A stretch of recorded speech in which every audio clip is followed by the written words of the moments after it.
로마서의 마지막 장인 이 16장은 로마에 있는 성도들에게 이제 인사하는 내용입니다.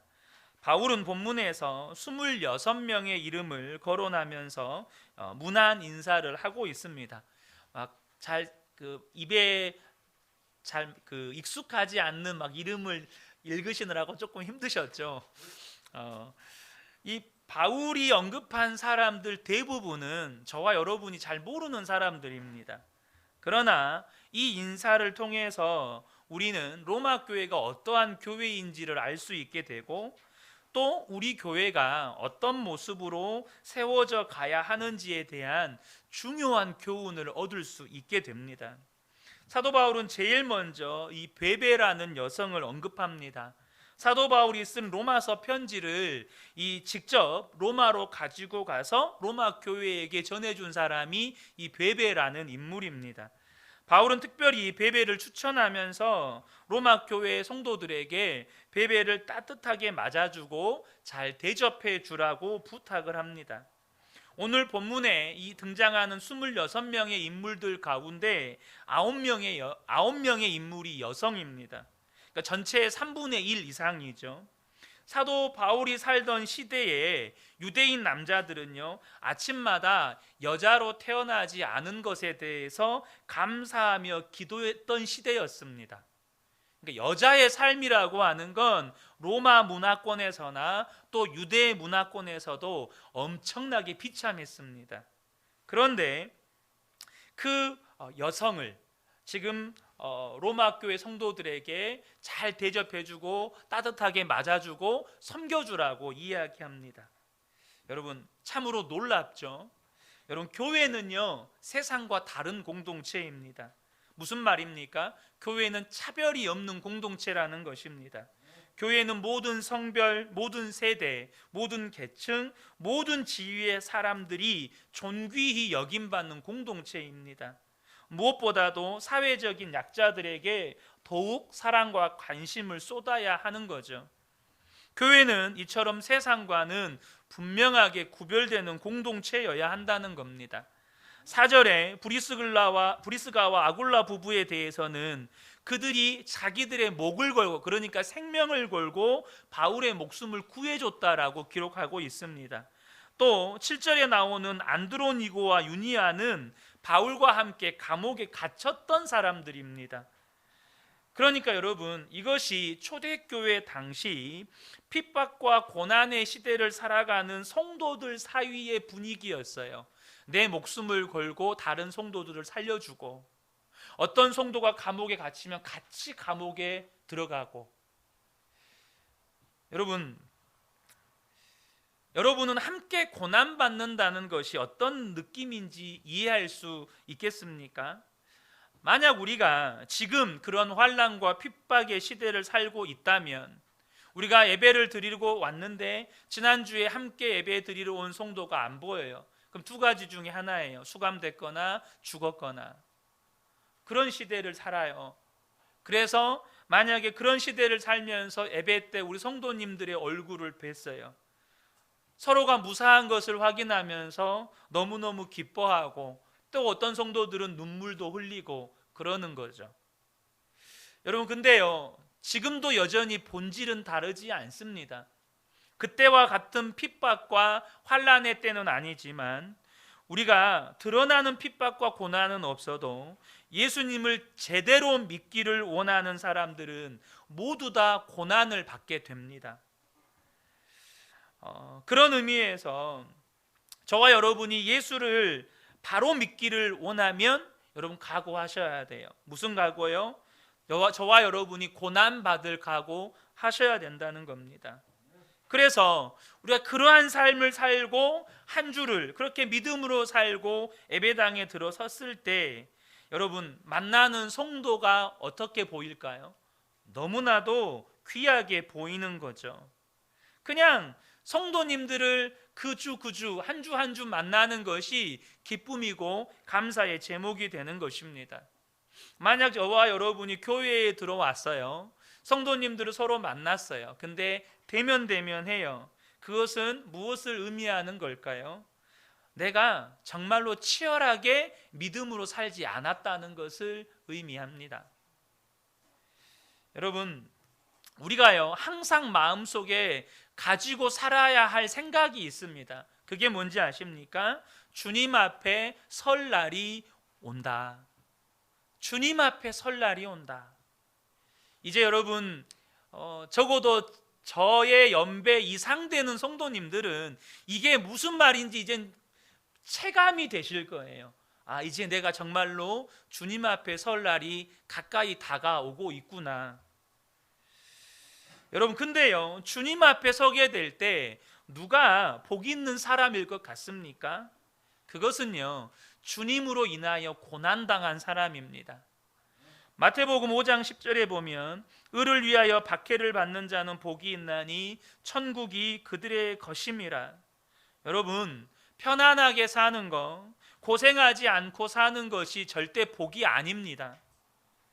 그러면 여러분, 교회에서 어떤 성도가 존중받아야 할까요?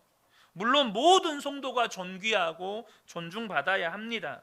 그럼에도 불구하고 교회 안에서 더 존중받아야 할 성도가 있습니다. 그것은 그리스도를 위하여 고난받은 성도들입니다. 브리스가와 아굴라, 안드로니고와 유니아는 고난당한 성도였기 때문에 어느 공동체에서나 존귀 여김을 받았다고 성경은 말씀하고 있습니다. 6절에 보면 여러분을 위하여 수고를 많이 한 마리아에게 문안하여 주십시오. 여기서 나오는 마리아가 누구인지는 알 수가 없습니다.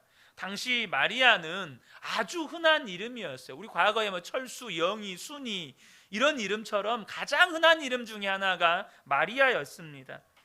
또 12절에서 드루베나와 드루보사는 주 안에서 수고한 이들이라는 말을 들었고, 버시는 주 안에서 많이 수고하고 사랑하는 이라는 말을 들었습니다. 12절을 보겠습니다. 주님 안에서 수고한 드루베나와 드루보사에게 문안하여 주십시오. 주님 안에서 수고를 많이 한 사랑하는 버시에게 문안하여 주십시오. 여러분, 여러분에게 다 소원이 있으시죠? 근데 여러분에게 소원은 무엇입니까? 돈 많이 버는 겁니까? 남들처럼 남들 부럽지 않게 건물 몇 채 소유하고 이제 평생 그냥 돈 걱정 없이 임대료 받으면서 조물주 위에 건물주로 살아가는 겁니까? 여러분, 저는 제 마음 가운데 정말 간절한 소원이 하나 있습니다. 그건 뭐냐 하면 제가 주님 앞에 서는 날에 주님 앞에 칭찬받는 겁니다. 제가 성도 수천 명 이렇게 모이는 교회를 이루는 꿈이 제 안에는 없습니다. 정말 우리 교회가 수천 명, 수만 명 모이는 교회가 되기를 바라지 않습니다. 물론 하나님의 부흥을 경험하고 싶은 마음은 있습니다. 하지만 제가 담임 목사로 있는 교회가 수천 명, 수만 명 모이는 교회가 되기를 원하지는 않습니다. 정말로 제 마음 가운데 있는 간절한 소원은 뭐냐 하면 주님 앞에 섰을 때 잘했다, 착하고 충성된 종아, 이 말 듣는 겁니다. 마태복음 25장 21절에 그 주인이 이르되 잘하였도다, 착하고 충성된 종아, 네가 적은 일에 충성하였음에 내가 많은 것을 내게 맡기리니 내 주인의 즐거움에 참여할지어다. 여러분의 소원은 도대체 무엇입니까? 성체 그리고 천국의 열쇠의 저자인 A.J. 크로닌 박사의 본래 직업은 의사로 가난한 사람들을 위해서 광산촌에서 일한 적이 있었습니다. 그런데 어느 날 한 그리스도인 간호사가 억울한 일로 오해를 받고 그 광산촌으로 쫓겨왔습니다. 그런데 이 자매는 억울한 일로 이 광산촌에 쫓겨왔고 쥐꼬리만큼 월급을 받으면서도 늘 기쁘게 웃고 찬양하고 정성껏 환자를 간호하는 겁니다. 진료가 끝나도 제일 늦게까지 남아서 환자를 돌보곤 했습니다. 하루는 크로닌 박사가 그 자매에게 이런 말을 했습니다. 당신은 당신이 지닌 가치만큼 여기서 대우를 못 받고 있는데 알고 있습니까? 하나님은 이것을 다 알고 계실 텐데 말이에요. 그때 그 자매가 크로닌 박사에게 이렇게 대답을 했는데요, 이 대답이 크로닌 박사의 일생을 바꾸는 말이 되었습니다. 박사님, 제가 가치 있는 존재라는 걸 하나님이 알고 계신다면 그것으로 족하지 않은가요? 더 이상 뭐가 더 필요한가요? 그분이 알고 계시고 그분이 함께 계시면 된 것 아닌가요? 박사님, 저는 그분과 함께 있음에 감사할 따름이에요. 하나님이 알고 계시다면 그것으로 충분합니다. 사랑하는 성도 여러분, 저와 여러분의 고백이 되기를 축복합니다. 저와 여러분이 하나님 나라에서 이렇게 쓰임받게 되기를 축복합니다. 주님이 알고 계시면 저는 충분합니다. 제가 가난해도 병들어도 사람들에게 인정받지 못하고 사람들에게 그렇게 존경받지 못해도 주님이 알고 계시면 전 괜찮습니다. 사도 바울의 인사에 나오는 사람들의 면면을 보면 이 로마 교회가요, 인종이나 신분, 계층과 성별 등 참으로 다양한 구성원으로 이루어져 있음을 알 수 있습니다. 유대인과 이방인들이 있었고 노예와 귀족들도 있었습니다. 많은 학자들이 10절에 나오는 아리스토블로를 헤롯 대왕의 손자로 보고 있고 11절에 헤로디온 역시 헤롯 대왕 가문과 연결되어 있는 인물로 보고 있습니다. 그것이 의미하는 것은 도저히 어울릴 수 없고 하나 되기 어려운 사람들이 한 교회, 하나 된 공동체를 이루고 있었다는 것입니다. 여러분, 이것이 교회입니다. 교회는 하나 되기 어려운 이들이 하나 되는 곳이라는 거예요. 저와 여러분이 성경이 말씀하시는 교회가 어떤 곳인지를 정확히 아셔야 합니다. 그리고 성경이 말씀하신 대로 교회를 세워가셔야 합니다. 여러분, 지금까지 내가 생각하고 경험했던 교회는 머리에서 지우세요. 그것이 여러분에게 여러분 마음에 아픔과 상처를 주었던 교회라면 더더욱 지우셔야 합니다. 13절에 이 루포라고 하는 인물은 예수님의 십자가를 대신 졌던 구레네 사람 시몬의 아들입니다. 마가복음 15장 21절 보면 마침 알렉산더와 루포의 아버지인 구레네 사람 시몬이라고 표현하죠. 마가복음에서 이 구레네 시몬을 말할 때 왜 굳이 아들들의 이름을 언급하면서 누구누구의 아버지 시몬이라고 이렇게 이야기할까요? 그것은 초대교회에서 이 루포와 또 알렉산더, 그러니까 이 시몬의 두 아들들이 유명한 사람이었다는 거예요. 나쁜 쪽으로 유명할까요? 아니요. 교회 안에 선한 영향력을 끼치고 교회 안에 하나님께 귀하게 쓰임받는 사람들로 유명했다는 거예요. 근데 여러분, 이 구레네 시몬이 어떻게 십자가를 졌습니까? 자원해서 졌나요? 아닙니다. 억지로 로마 병사들에게 끌려 나와서 이 십자가를 지게 된 사람이에요. 우리도 때때로요, 억지로 십자가를 질 때가 있습니다. 갑작스러운 봉변을 당해서 너무나도 억울한 심정일 때가 있어요. 그런데 여러분, 그 십자가가 복일 수 있다는 사실을 아십니까? 구레네 시몬은 억지로 십자가를 졌지만 그 아들들과 가족들이 이 초대교회 안에서 얼마나 귀하게 쓰임 받았는지 성경은 우리에게 소개하고 있다는 거예요. 여러분, 때로는 억지로 진 십자가라 할지라도 그것이 얼마나 귀한 은혜인지 저와 여러분이 알게 되기를 예수님의 이름으로 축복합니다. 하나님, 이거 내가 원하는 거 아니었어요. 어떻게 이러실 수 있어요? 왜 그러셨을까요? 그게 은혜라는 거예요. 그게 은혜니까 하나님이 우리에게 그 십자가를 지게 하시는 거라는 겁니다. 15절에 나오는 네레오라는 사람에 대해서는 전해지는 이야기가 있습니다. 이 네레오는 도미티안 황제의 사촌인 집정관 클레멘스의 비서였습니다.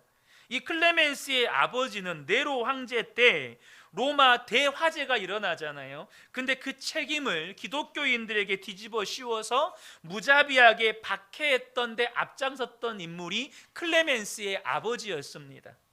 그런데 그의 아들인 클레멘스는 기독교인들이 이 콜로세움에 끌려와서 고문당하고 사자에게 찢겨 죽고 톱에 썰려 죽고 이런 모습을 보면서 충격을 받았어요.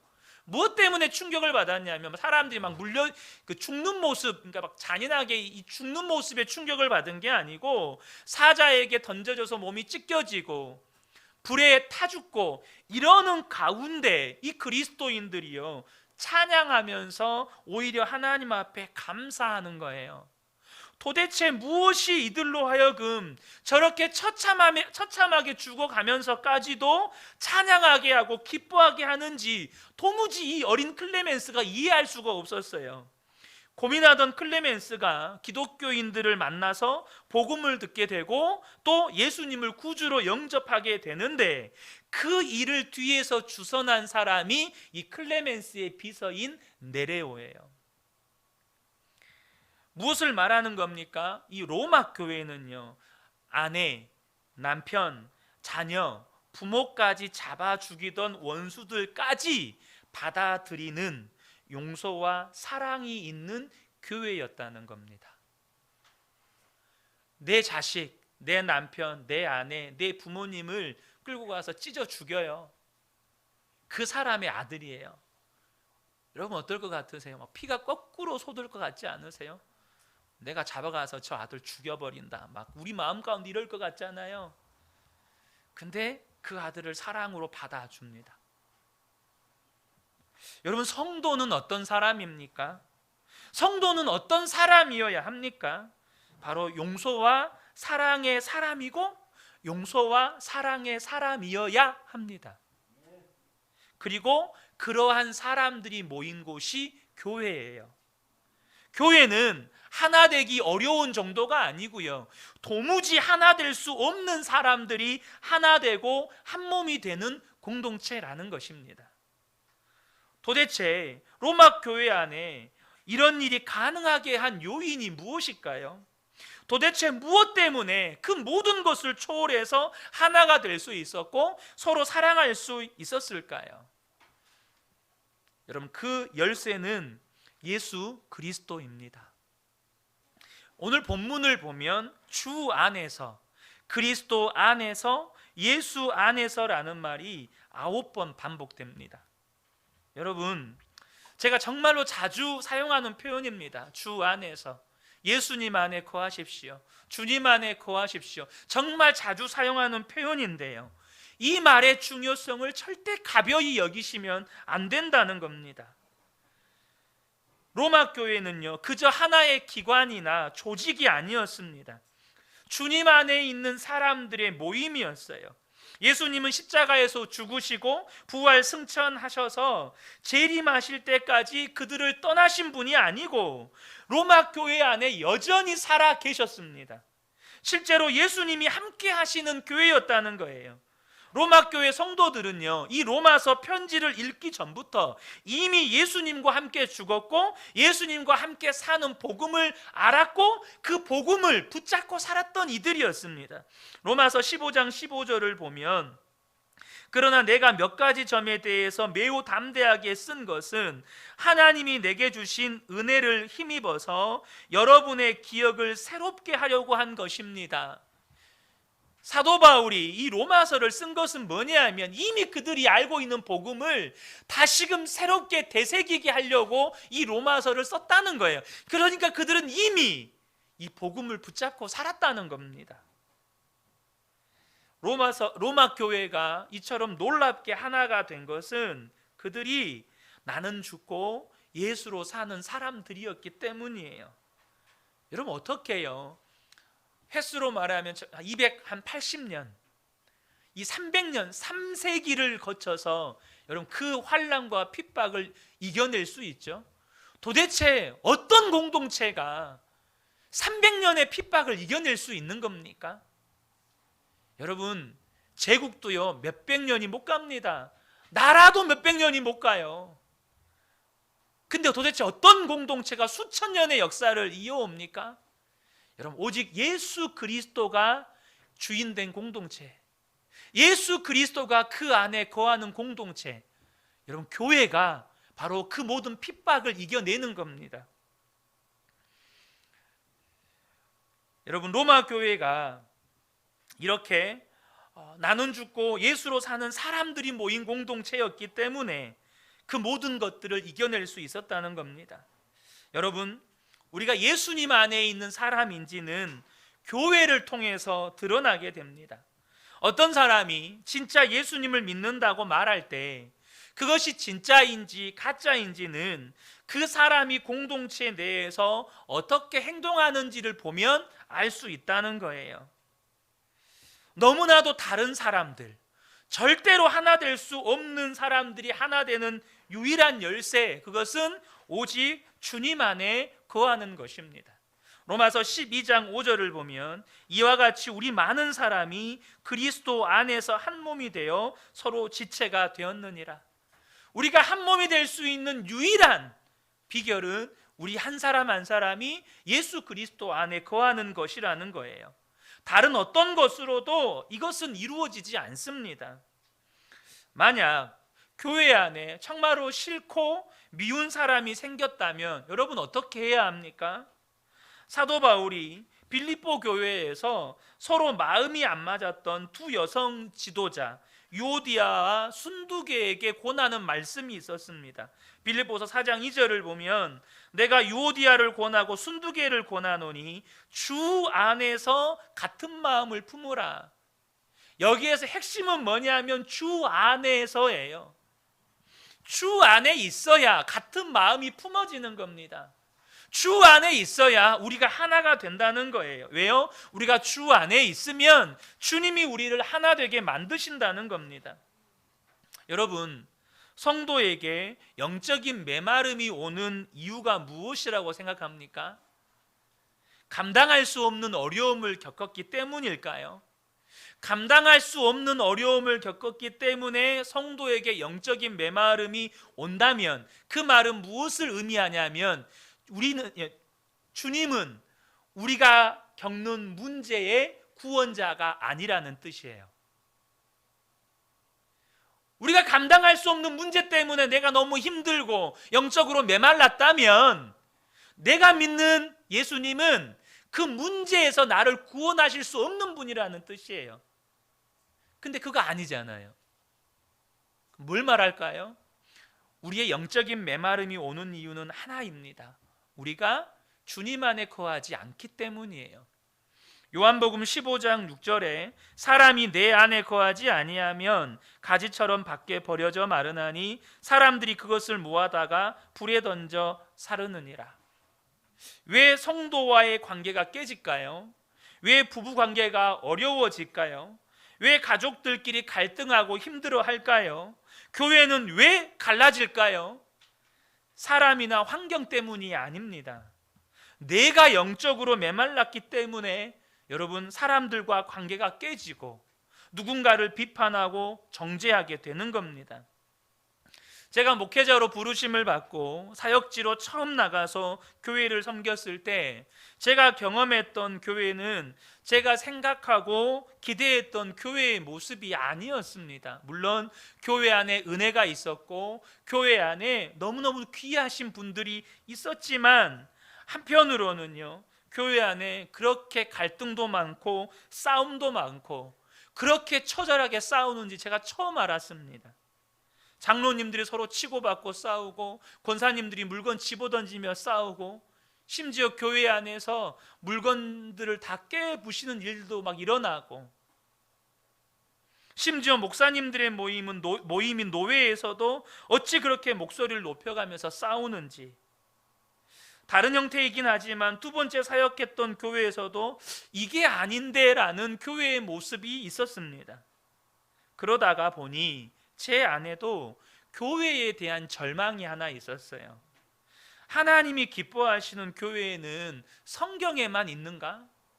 아니면 우리가 영원한 하나님 나라에서 경험하는 천상교회밖에는 없는 것인가? 그러나 제가 십자가 복음을 알게 되고 눈을 뜨게 되면서 이게 결코 불가능한 일이 아니라는 것을 하나님이 제게 깨우쳐 주셨습니다. 그 답은 예수님 안에 거하기를 힘쓰라는 겁니다. 정말로 저와 여러분이 예수님 안에 거하기를 힘쓰면, 그래서 저와 여러분이 정말로 예수님 안에 거하면 가정도 교회도 놀라운 일들이 벌어지기 시작하는 겁니다. 여러분, 초대교회라고 문제가 없었을까요? 유대인들이 얼마나 초대교회를 핍박했는데요. 이방인들이 얼마나 초대교회를 여러분 말살하려고 했는데요. 아나니아와 삽비라 사건, 히브리파 성도들과 헬라이파 성도들 사이에 이 구제 문제로 인한 싸움, 또한 잘못된 가르침을 전하는 이단 문제, 영지주의 이단 문제, 여러분 교회에는요 위기가 계속됐었습니다. 그런데 오히려 교회는 더욱더 든든하게 세워졌습니다. 여러분 이유가 뭐라고 생각하십니까? 도대체 이유가 뭘까요? 이유는 하나입니다. 부활하신 예수님이 그들과 함께 계셨기 때문입니다. 초대교회 성도들 한 사람 한 사람이 부활하신 예수님 안에 온전히 거했기 때문이라는 거예요. 그래서 그들은 오히려 그 많은 문제들을 통해서 복음의 영광을 경험했고 복음의 영광을 드러내는 삶을 살았다는 겁니다. 우리 사랑하는 성도님들 개개인이 또 우리 교회가 반드시 회복되어야 할 것이 바로 이것입니다. 우리가 정말로 예수님 안에 거하면 우리 교회를 통해서 주님은 반드시 영광을 나타내십니다. 우리가 교회를 세울 때요 리더를 세우는 일이 정말 중요하다는 말들을 합니다. 다들 들어보신 이야기죠. 그런데 여러분, 어떤 사람을 리더로 세워야 할까요? 어떤 사람을 리더로 세워야 하는지 알기 전에 여러분 이것부터 알아야 돼요. 어떤 사람을 리더로 세워야 하느냐가 중요한 게 아니고요, 하나님이 어떤 교회를 세우기를 원하시느냐, 이것이 더 중요한 거예요. 여러분, 하나님은 어떤 교회를 세우기를 원하실까요? 사람은요 큰 교회를 세우기 원해요. 왜죠? 큰 교회가 강력한 교회라고 생각하거든요. 큰 교회가 성공한 교회라고 생각하거든요. 큰 교회가 영향력 있는 교회라고 생각하거든요. 근데 여러분, 성도 2만 명이 모이는 에루살렘 교회는요 열방 선교를 감당하지 못했어요. 열방과 민족 선교를 감당하지 못했습니다. 근데 겨우 100명, 200명 남짓 모이는 안디옥 교회는 열방과 민족 선교의 어머니 교회가 돼요. 무슨 차이인지 아시겠습니까? 여러분, 큰 교회를 하나님이 세우시는 걸 기뻐하지 않습니다. 하나님은 어떤 교회를 세우기를 원하실까요? 하나 된 교회를 세우기를 원하시는 거예요. 더 정확하게 이야기하면 정말로 주님의 몸된 교회를 세우기를 원하신다는 거예요. 정말로 주님과 하나 된 교회, 성도와 성도가 하나 된 교회를 세우기를 원하신다는 겁니다. 그러면 그렇게 주님과 한몸된 교회, 성도와 성도가 한몸된 교회를 세우려면 어떤 사람을 리더로 세워야 할까요? 그것은 오직 예수 그리스도 안에 거하는 성도를 리더로 세워야 하는 거예요. 어떤 은사나 능력이나 사회적인 지위나 재력이 있는 성도들이 없어서 답답할 수도 있습니다. 그러나 여러분, 은사나 능력이 많고 사회적인 지위나 재력을 가지고 있어도 주님 안에 거하지 않으면 교회는 그런 리더들로 인하여서 심각한 위기에 직면하게 됩니다. 예수님의 12제자들 가운데 가장 똑똑하고 유능하다고 할 수 있는 가룟 유다 때문에 무슨 일이 벌어졌습니까? 가룟 유다가 하도 똑똑하니까 재정 맡겼잖아요. 무슨 일이 일어났어요? 예수님을 팔아버렸습니다. 여러분은 정말로 예수님 안에 거하는 사람입니까? 많은 그리스도인들이 그냥 쉽게 힘들다, 어렵다, 답답하다, 죽겠다 이런 말들을 합니다. 근데 여러분, 사람은요 사랑하는 사람만 생겨도 고생이 고생인지 모르고 삽니다. 안 그렇습니까? 정말로 사랑하는 배우자를 만났을 때 내가 이 여자를 위해서 목숨도 바칠 수 있겠다, 모든 걸 다 할 수 있겠다, 자녀들이 태어나면 내가 이 아이를 위해서 모든 걸 할 수 있겠다, 여러분 그런 마음 안 드십니까? 무슨 말입니까? 사람만 사랑해도요 힘들다 죽겠다 이런 소리 안 합니다. 근데 예수님을 믿으면서도 힘들다, 죽겠다, 답답하다 이런 말을 입에 달고 살아요. 그건 뭘 말하는 겁니까? 예수님을 교리와 지식으로만 믿지 생명으로 믿지 못하다는 겁니다. 예수님을 사랑하지 않고 있다는 뜻이에요. 그것은 주님 안에 거하는 게 아닙니다. 우리가 정말로 주님 안에 거하면 우리의 삶은 달라질 수밖에 없어요. 우리 어머니 되시는 성도님들 다 경험해 보셨을 거예요. 여자가 임신하면 자궁에 태아가 착상이 되죠.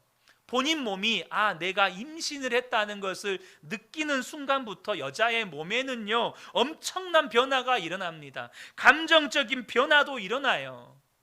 여러분, 내 속에 생명이 있다는 것이요 그렇게 변화를 가져옵니다. 그렇다면 우리의 영원한 생명이신 주님이 내 안에 오시면 어떤 변화가 일어나야 맞습니까? 육체의 생명이 내 안에만 있어도 우리 여자 어머니 되신 분들의 몸에 이런 엄청난 변화들이 일어나는데, 우리의 영원한 생명이신 예수님이 내 안에 오신다면 몸의 변화가 아니라 삶의 변화가 일어나는 겁니다. 마음도 변화가 일어나는 거예요. 이것은 감출 수도 없고 꾸밀 수도 없어요. 정말로 주님을 영접하고도 마음의 변화가 없고 삶의 변화가 없다면 그것은 죽은 믿음이에요. 다시 말하면 예수님을 영접 안 한 거예요. 기면 기고 아니면 아닌 거예요. 여러분, 절대 피난처를 만들지 마세요. 무슨 말이냐? 여러분 성령 충만하십니까? 여러분 성령 충만하지 않으십니까? 근데 많은 성도들이 이 중간에 또 하나의 피난처를 만듭니다. 나는 성령 충만하지는 않지만 성령 충만하지 않는 것도 아니야. 나는 보통이야, 보통. 보통에다가 피난처를 만들어 놓습니다. 그래서 괜찮다고 생각을 해요. 여러분, 성령 충만과 성령 안 충만만 있을 뿐이지 성령 적당히 충만은 없어요. 그거 하셔야 돼요. 내가 성령 충만하지 않다면 성령 안 충만한 거예요. 우리가 예수님 안에 거하면 우리의 삶은 달라지게 된다는 겁니다. 살아계신 예수님과 동행하면 환경과 여건과 상관없이 행복한 사람이 돼요. 원수도 용서하고 사랑하게 돼요. 더 이상 염려하지 않게 되고 은밀한 죄도 사라지게 돼요. 고난도 축복이라고 여기게 됩니다. 이런 성도들이 모일 때 성경은 그 공동체를 그리스도의 몸이다, 그리스도의 신부다, 성령이 거하는 전이다 라고 말하는 겁니다.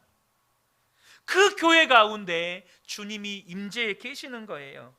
하나님은 저와 여러분이 이런 공동체 속에서 신앙이 성장하도록 계획하셨어요. 그러니까 저와 여러분이 이 축복을 반드시 지켜가셔야 합니다. 우리가 정말로 예수님 안에 거하기를 힘써야 돼요. 그것이 우리가 그러한 공동체 안에서 신앙이 성장하는 놀라운 축복인 거예요. 로마서 16장 16절을 보면 거룩한 입맞춤으로 서로 문안하십시오. 그리스도의 모든 교회가 여러분에게 문안합니다. 바울은 성도들끼리 서로 인사를 하되 거룩한 입맞춤으로 하래요. 거룩한 입맞춤이 뭘까요? 그것은 주님의 사랑이 드러나는 입맞춤이라는 겁니다. 도저히 입맞출 수 없는 사람에게 입맞추는 거예요. 혹시 가정이나 직장이나 교회에서 인사할 수 없는 사람, 도저히 받아들이기 어려운 사람이 있습니까? 자신에게 아픔과 상처를 준 마치 원수 같은 사람들이 있을지 모르겠습니다. 근데 바울은 거룩한 입맞춤을 하라는 건 뭐냐면 그런 사람, 도무지 가까이 할 수 없고 인사를 나눌 수 없는 사람을 찾아가서 인사하라는 거예요. 여러분에게는 도무지 하나 될 수 없는 사람과 하나 된 간증이 있습니까? 저와 여러분이 이제는 정말로 하나님께서 저와 여러분에게 주시는 이 말씀에 도전하셔야 합니다. 그럴 때 우리 교회가 달라지고 여러분의 가정이 달라지는 거예요. 인도의 선교사 스탠리 존스는 우리가 하나가 되려면 그 무엇이 아니라 그 누구를 목표로 해야 한다고 말했습니다. 우리가 하나가 되려면 무엇이 아니라 누구를 목표로 해야 돼요. 그 누구가 누구죠? 바로 예수 그리스도세요. 여러분, 교육도 중요하고 봉사도 중요하고 찬양도 중요하고 선교도 중요한데 그것들이 아무리 훌륭하고 고귀한 것이라도 그것만으로 모이면 반드시 분열돼요. 그러나 예수 그리스도를 중심으로 모이면 놀라운 연합이 이루어집니다. 오히려 서로 다른 것이 아름다운 조화를 경험하게 해준다는 거예요. 그러므로 우리에게 필요한 게 뭐죠? 주님 안에 거하기를 힘쓰라는 거예요. 제가 우리 성도님들과 함께 예수 동행일기를 써가려고 하는 이유는 교회를 부흥시켜 보기 위함이 절대 아닙니다. 우리 그 은혜 교회를 한 1000명 모이는 교회로 만들어 봅시다. 저한테는 그런 꿈이 없습니다. 그 전에 하나님이 주신 마음이 제 안에서 변질되지 않는다면 그 전에 우리 교회는요 분립개척할 거예요. 우리 교회가 1000명 이상 모이는 거 여러분 없어요. 근데 여러분, 제가 여러분과 함께 예수 동행의 길을 써가려고 하는 이유는 딱 한 가지예요. 그게 뭐냐면 예수님 안에 거하는 삶을 경험시켜 드리기 위해서입니다. 그것이 구원의 핵심이고 그것이 신앙생활의 본질이에요. 예수님 안에 거하는 삶. 보이시죠? 그리스도께서 내 안에, 내가 그리스도 안에. 이것이 구원의 본질이고 신앙생활의 핵심이에요. 당장 그것이 눈에 보이는 결과를 가져오는 일이 아니고 또 앞으로 얼마나 걸리게 될 일일지 몰라도 저는 제가 그 은혜 교회를 담임 목사로 섬기는 날까지 계속해서 이 사역을 할 겁니다.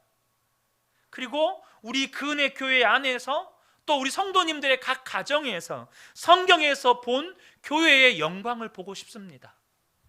우리 성도님들 모두에게 원수도 사랑하게 되는 간증이 있는 역사를 저는 보고 싶어요. 도저히 하나 될 수 없는 사람과 저는 하나가 되었습니다라고 고백할 수 있는 그런 간증이 있는 것을 저는 보고 싶습니다. 그것이 교회의 영광이에요. 가정도 마찬가지입니다. 가정이 하나 되는 역사, 교회가 하나 되는 역사, 우리 모든 가족들, 모든 성도들이 주님 안에 거할 때 일어나는 겁니다. 그러므로 우리 사랑하는 모든 성도 여러분, 오직 주님 안에 거하기를 힘쓰시기를 축복합니다. 저와 여러분이 함께 신앙생활하면서 오직 힘쓰고 애쓸 것은 주님 안에 거하는 거예요. 그러면 저는 꿈꾸는 게 하나 있습니다. 그게 뭐냐 하면 우리 교회가 큰 교회는 아닐지라도 큰 영향력을 가진 교회였으면 좋겠습니다. 어떤 영향력이요? 아, 교회는 저런 거구나. 다른 교회가 우리 교회를 볼 때, 다른 교회 성도들이 우리 교회를 볼 때, 아, 교회는 저런 거구나. 저렇게 교회는 세워져 가야 하는 거구나. 성도는 저렇게 사는 거구나.